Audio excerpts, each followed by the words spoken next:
Fala, meus queridos alunos, sejam bem-vindos a mais uma videoaula. Hoje nós daremos início a uma sequência de aulas que abordará o tema probabilidade, tá? E já iniciando aqui falando da probabilidade, esse é um ramo da matemática que calcula as chances de se ganhar, de se obter sucesso em algum experimento, tá? Mas que tipo de experimento? Por exemplo, você jogar uma moeda, né? Qual a chance que você tem de tirar a cara ou coroa? Por exemplo, você jogar na Mega Sena, qual a chance que você tem de ganhar na Mega Sena? Por exemplo, você jogar um dado, né? Qual a chance de você obter um número 4, por exemplo, você jogando um dado, tá? Então, a matemática possui um ramo específico para calcular esse tipo de chances, esse tipo de probabilidade, que é justamente a probabilidade, tá? Então, para entendermos o que é probabilidade, nós temos primeiramente que absorver algumas definições que são importantíssimas nesse ramo, tá? Então, a primeira delas é o experimento aleatório, né? O que são os experimentos aleatórios, né? São fenômenos que, quando repetidos inúmeras vezes em processos semelhantes, eles possuem resultados imprevisíveis que dependem exclusivamente do acaso, tá? Vamos fixar aqui nessa palavrinha, o acaso, tá, pessoal? Então, quais são os experimentos aleatórios? Eu falei agora no início da aula alguns exemplos, pessoal. Por exemplo, você jogar um dado, né? Você pode jogar o dado 1 milhão de vezes, 1 trilhão de vezes. Você nunca vai ter certeza 100% qual é o número que vai sair ali, que vai ficar na face voltada para cima, tá? Então, pode ser de 1 a 6, né? Então, isso é um experimento aleatório. Por exemplo, um sorteio em uma urna com 10 bolinhas numeradas, você nunca vai ter certeza qual é o resultado que vai sair, né? Se vai ser 1, 2, 3, 4, 5, 6. Então, qualquer um dos valores que vai conter nessa urna, eles podem ser sorteados. Todos esses são exemplos de experimentos aleatórios. Então, a probabilidade, os cálculos de probabilidade, eles são em cima desses experimentos aleatórios. Não são em todas as ocasiões que eu consigo utilizar a probabilidade. Continuando aqui, pessoal, outro conceito bastante importante que nós temos que aprender é o espaço amostral. O que seria o espaço amostral? Ele é o conjunto de todos os possíveis resultados de um experimento aleatório, que ele é chamado, no caso aqui, de espaço amostral. Ele é indicado aqui pela letra grega ômega, tá? Essa ferradurazinha aqui a gente chama de ômega. Ela representa o espaço amostral.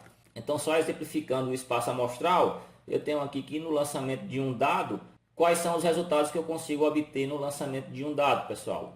1, 2, 3, 4, 5 ou 6. Né? Sempre que eu jogar um dado que obtiver um valor, ele vai ser um desses 6 resultados, do 1 até o 6. Então, o espaço amostral do experimento aleatório, jogar um dado, tá? Lançar um dado, vai ser justamente aqui do 1 ao 6. Né? É importante também que nós saibamos contar a quantidade de elementos desses espaços amostrais que nós iremos determinar, pessoal, porque é justamente essa quantidade que vai ser utilizada no cálculo da probabilidade. Então, aqui bem simples, no caso aqui nós temos aqui para esse espaço amostral 6 elementos, tá? O número de elementos desse espaço amostral aqui, ômega, é 6 elementos, né? Espaço amostral aqui do lançamento do dado, tá? Lançamento de uma moeda é outro experimento aleatório. Quem seria o espaço amostral? Justamente as duas opções que eu tenho, pessoal, quando eu lanço uma moeda, né? O cara ou coroa. Então, ômega aqui, o espaço amostral, ele é igual aqui a cara ou coroa. Também é costumeiro representar cara ou coroa por K, tá? Para cara, e C para coroa, tá? Então, é outra maneira da gente representar, né? O número de elementos desse espaço amostral, 2 elementos, ok, turma? Próximo exemplo, turma, eu tenho aqui que suponha que um dado seja lançado 2 vezes, sucessivamente, e seja observada a sequência de números obtidos nas faces voltadas para cima, pessoal. Então, nesse caso agora eu vou pegar um dado, vou jogar uma vez, vou observar qual é o primeiro valor, tá? Vou pegar e vou jogar ele mais uma vez, vou observar qual é o segundo valor, tá? Então, qual é o espaço amostral desse experimento? Agora eu estou jogando o dado 2 vezes seguidas, pessoal. Então,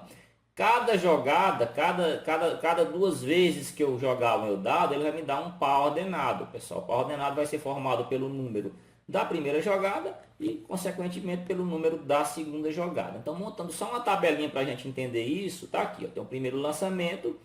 No primeiro lançamento eu posso obter 1, 2, 3, 4, 5 ou 6, né? Isso são 6 opções aí que eu tenho no dado, em um dado, tá? E no segundo lançamento eu também vou obter aqui 1, 2, 3, 4, 5 ou 6, tá? Então, você fazendo a junção aqui do valor do primeiro lançamento com o valor do segundo lançamento, você vai ter aqui pares ordenados. Então observe que o espaço amostral aqui para o lançamento duas vezes do mesmo dado, né, lançamentos sucessivos aqui, ele é um pouco maior do que se você lançar apenas um dado, né? Porque você tem duas opções, né? E os agrupamentos dessas opções vai me dar aqui um espaço amostral um pouco maior. Então se você for construir aqui o espaço amostral, você vai ter aqui 1,1, 1,2, 1,3, coloquei aqui, suprimi aqui alguns resultados no início até chegar aqui no 6,6. Então se vocês contarem aqui a quantidade de elementos que você tem aqui, a quantidade de elementos que você possui nesse espaço amostral, você vai ter aqui um número de elementos desse espaço amostral de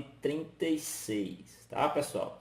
Então observem que já aumentou um pouco aqui a quantidade e o tamanho desse espaço amostral, né?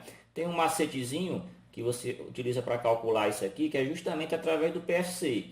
Lembram que a gente estudou PFC lá em análise combinatória, que é o princípio fundamental da contagem?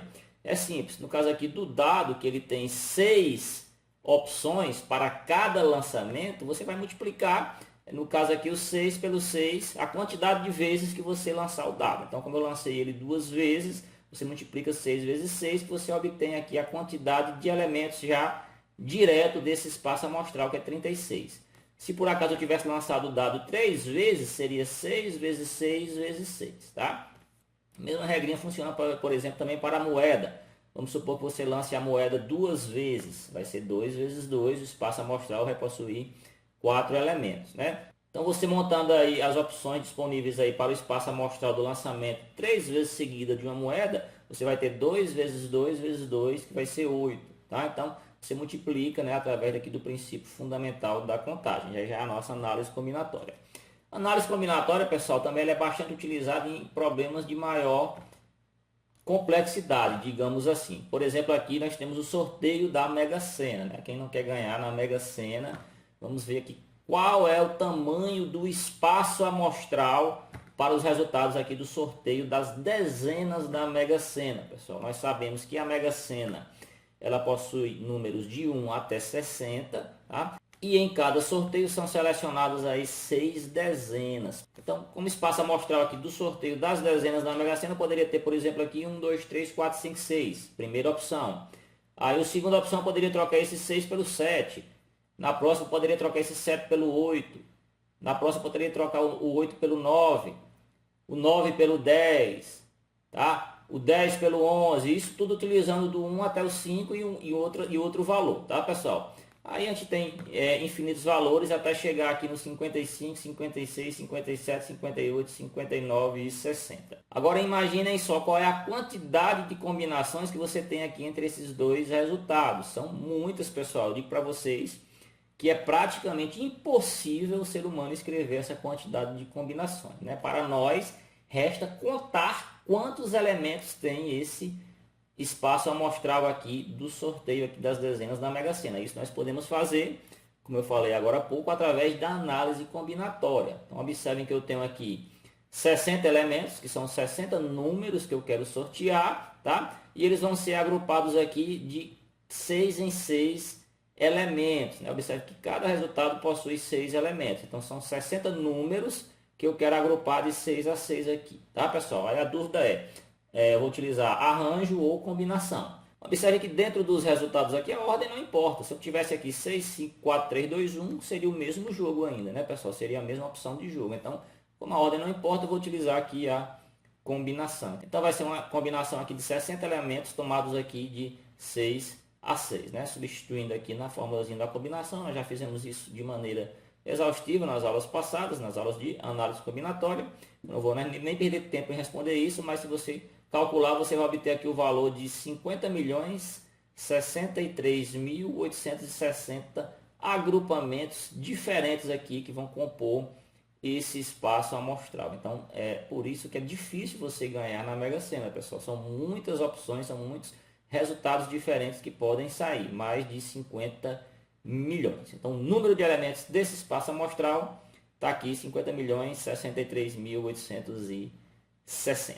Certo, pessoal? Então, continuando as nossas definições aqui, que são importantes aqui nos cálculos da probabilidade, é bom que eu frise que nós ainda não calculamos de maneira alguma nenhuma probabilidade nessa aula, nós estamos apenas aprendendo aqui as ferramentas que serão utilizadas nesse cálculo da probabilidade. E a próxima, pessoal, é o evento, tá? O que seria o evento? O evento é qualquer subconjunto do espaço amostral ômega de um experimento aleatório, pessoal. O evento, na realidade, são aquelas opções, aqueles resultados, digamos assim, com que eu ganho, tá? É justamente através dele e do número de elementos do espaço amostral que a gente vai calcular a probabilidade. Exemplos, por exemplo, aqui eu tenho, voltando aqui o exemplo do dado, né? Eu tenho aqui o espaço amostral do dado, que é de 1 a 6. Aí eu vou definir alguns subconjuntos aqui dentro desse espaço amostral. Eu posso chegar, por exemplo, e vou dizer, você vai ganhar se você tirar aqui um número par, tá? Então, o subconjunto aqui A, que é um evento, é que quando o número obtido for par. Então, observando aqui dentro desses elementos aqui do espaço amostral, quais são os valores que são par, tá? Eu tenho aqui o 2, o 4 e o 6. Então, o subconjunto A, tá? O evento A, digamos assim, ele possui aqui 3 elementos. O número de elementos de A são 3, tá, pessoal? Outro subconjunto aqui dentro do espaço amostral do lançamento do dado, pessoal. Então, quando o número obtido for maior que 2, eu chego para ti e diz, vamos jogar dado. Se você obter um número maior que 2, você ganha, tá? Então, quem são as opções, quais são os valores com que você ganha? No caso aqui, o subconjunto B, os valores maiores que 2. Dentro desse espaço amostral, são eles 3, 4, 5, 6, tá? Então, nesse caso, a chance de ganhar é um pouco maior, porque você ganha em 4 opções, tá, pessoal? 4 opções das 6. Fechando a aula de hoje, pessoal, um último exemplo. Eu tenho aqui que uma caixa contém 20 bolas de mesma massa e tamanho. Ele frisa aqui que são bolas de mesma massa e tamanho justamente para que caracterize-se um experimento aleatório. Vamos supor que, por exemplo, fosse bolas de tamanhos diferentes. Então, eu poderia muito bem selecionar uma bola maior, então não teria o acaso nesse sorteio, deixaria de ser um experimento aleatório, né? Então, essas bolinhas estão numeradas de 1 a 20 e uma pessoa de olhos vendados retira uma bola dessa caixa. Então, o espaço amostral aqui vai ser justamente de 1 a 20, não é isso, pessoal? Os números que são aqui partem aqui do 1 até chegar no 20. Eu vou ter aqui 20 elementos nesse espaço amostral. E aí vamos criar aqui alguns subconjuntos que vão ser eventos desse sorteio aqui. Por exemplo, eu posso dizer que a bola sorteada contém um número múltiplo de 4. Então, você ganha se você tirar um número múltiplo de 4. Então, quais são as opções aqui dentro do espaço amostral que contemplam esse evento? Pessoal, eu tenho aqui o 4, não é isso? O 8, o 12, o 16 e o 20. Então, são todos exemplos aqui de números múltiplos de 4, tá bom? Outro exemplo aqui de subconjunto seria um número formado aqui por 3 algarismos. Se vocês observarem, nesse espaço amostral não tem nenhum número formado por 3 algarismos. Nós temos aqui números formados por um algarismo, tá? Seria do 1 ao 9. E do 10 ao 20 eu tenho números que possuem 2 algarismos, mas nenhum deles possui 3 algarismos. Ou seja, o evento B, ele possui aqui como resultado um conjunto vazio, tá? Então seria impossível de você ganhar esse sorteio, porque você nunca iria sortear um valor aqui com 3 algarismos, tá? Então o número de elementos de B seria 0. Ok, pessoal? Então são esses os conceitos importantíssimos de probabilidade que nós devemos dominar, que nós devemos saber. A partir da próxima aula nós iremos partir para o cálculo das probabilidades em si desses experimentos aleatórios. Então é importante sabermos o que é experimento aleatório, é importante sabermos o que é espaço amostral e é importante sabermos o que é evento, tá? Próxima aula a gente parte para o cálculo da probabilidade em si. Mas a aula de hoje é essa, tá, pessoal? Espero que vocês tenham gostado e até a próxima.